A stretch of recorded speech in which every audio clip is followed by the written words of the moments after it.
Baik, selamat malam. Jumpa lagi dengan channel Dr. Candlestick. Jadi di sini saya sedikit merubah informasi untuk analisa trading teman-teman. Jadi di sini saya masuk ke area volume perdagangan price ya, berdasarkan volume perdagangan price. Nah, di sini sebelum melanjutkan menonton video saya, ada dua hal yang penting yang harus teman-teman ketahui. Yang pertama, disclaimer on, dan yang kedua,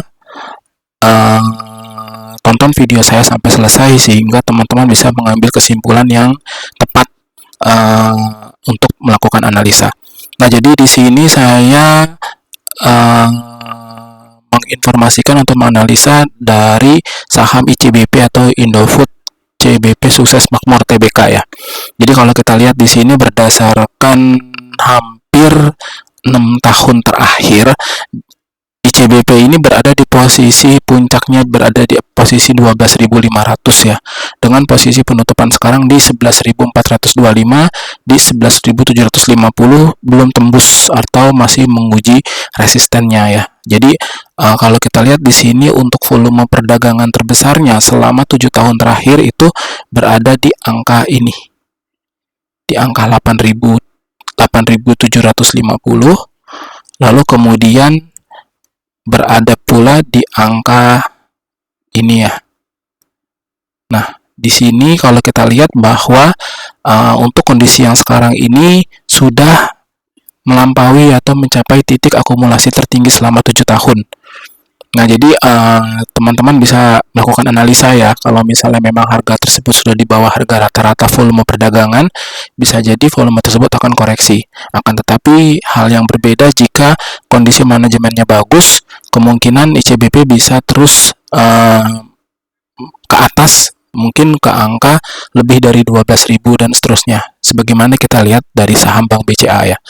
Nah, jadi kalau kita lihat di sini ini secara mingguan, kalau kita rubah secara daily pun juga seperti itu ya.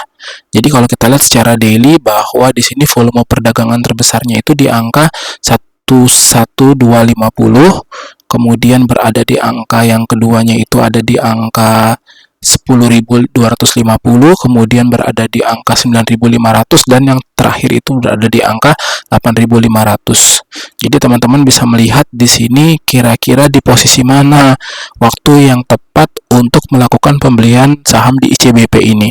Kalau menurut saya, menurut pengalaman saya, membeli di angka 11.000 ataupun 12.000 ini bukan hal yang bijak ya. Jadi itu menurut pendapat saya pribadi.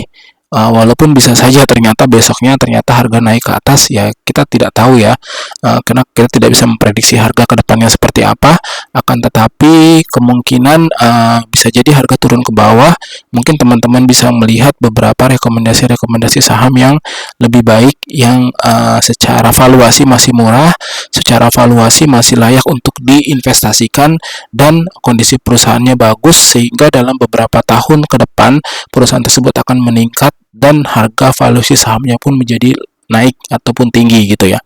Jadi seperti itu untuk analisa saya, kurang lebih semoga bermanfaat buat teman-teman sobat candlestick semua. Terima kasih, selamat malam.